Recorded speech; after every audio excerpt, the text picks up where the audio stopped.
When we were picking out the parts for a 70k PC build, we had to choose a graphics card and I went with a 2060 Super. AMD though does have a couple of offerings in that segment, the 5700 and the 5700 XT. So how do they hold up compared to the 2060 Super?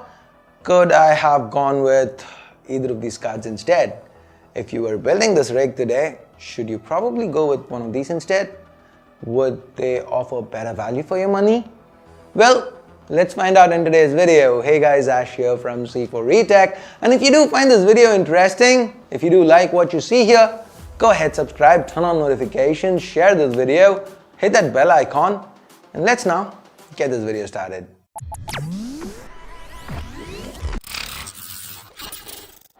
Okay, so let's dive straight in with a few gaming benchmark scores.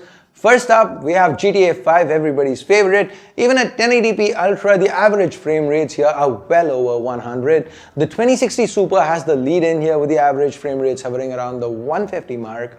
The 5700 XT is only a bit behind. And while at lower frame rates, the 10 FPS gap might mean a lot, at 120 plus, 137 FPS is just as good as 147 FPS. The 5700 is a lot behind these two though. Next up, let's take a look at an esport title like CSGO. Like GTA 5, the main limiter here is gonna be the CPU and not the GPU. So I went in expecting really high frame rates on all three cards. And as we can see, the average frame rates here are once again really high, 240 FPS even on the highest detail levels. This means that at least at 1080p with a Ryzen 5 3600 and 16 gigs of RAM, all three cards should have no problem even if they are paired with a 240Hz monitor. Moving on to PUBG next, we have average frame rates of 120 plus on both the 5700 XT as well as the 2060 Super. Do note that these are at stock speeds and we can get 5 to 10 FPS more with such titles with a simple boost in power limits. The 5700 also does decently, averaging over 100 FPS, but the top two cards begin to pull away further once we introduce heavier games. The 0.1 here is really low for each of the cards that we have on our list, but that doesn't reflect that the entire gameplay was jerky. PUBG does have some issues with visual assets popping in, which means the game does stutter for a split second even on higher end hardware like this. On to Borderlands 3 next. This is a title that favors AMD cards and we can see that here with both the 5700 and the 5700 XT pulling in good numbers. The 2060 Super still holds on to the middle ground though with a respectable 85 frames per second on average. Okay, we've seen an AMD favored game. Let's now move on to RTX enabled games. Shadow of the Tomb Raider is first, and this was benchmarked at Ultra. The 2060 Super does really well. Even with ray tracing on, it manages to pull in a 110 average for FPS. The 5700 is close with 109 FPS and the 5700 XT obviously takes the lead at 121. Do know that none of the AMD cards come with ray tracing hardware, so you don't get real-time particle effects and dynamic shadows. Shadow of the Tomb Raider is a really well done version of ray tracing where it doesn't affect frame rates much but still adds that extra layer of sheen to the graphics fidelity.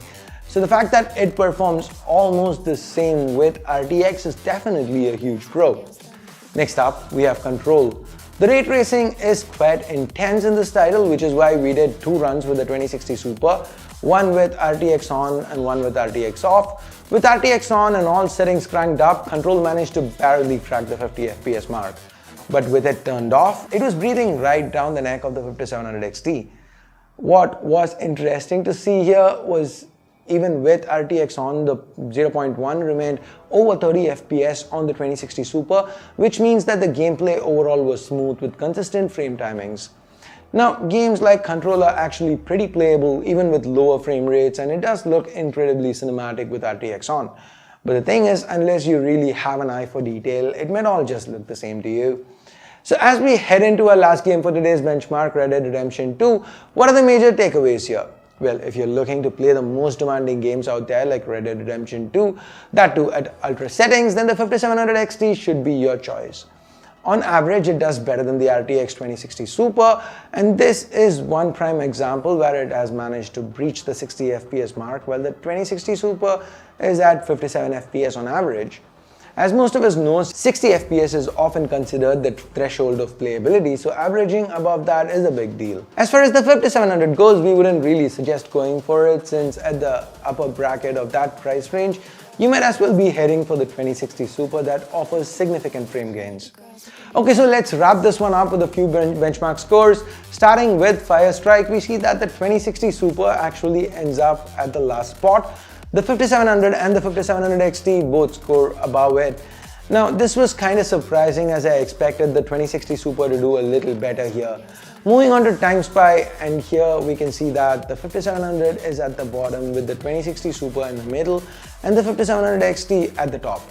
Now, on average, this is the trend that we've seen with most games. The cards we've used here are the Gigabyte Gaming OCA editions of the 5700, 5700 XT and the NVIDIA 2060 Super.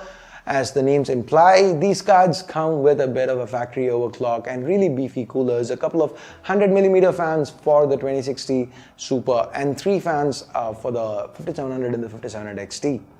Thanks to them, the thermals for the most part were in control, but in general the 5700 XT ran the hottest out there. So conclusion time, what it all boils down to is the price to performance ratios. If you're looking for a graphics card around the 32,000 rupee mark, then the RTX 2060 Super is the best bang for your buck.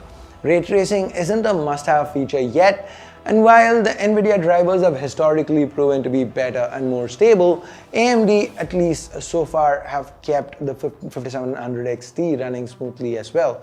So is the extra 5 to 10% worth the 2 to 4,000 rupee premium you might end up paying for the 2060 Super? Well, in our mind it wasn't, since we found the 2060 Super at a great price, and at that time the 5700 XT was almost 4,000 rupees more expensive.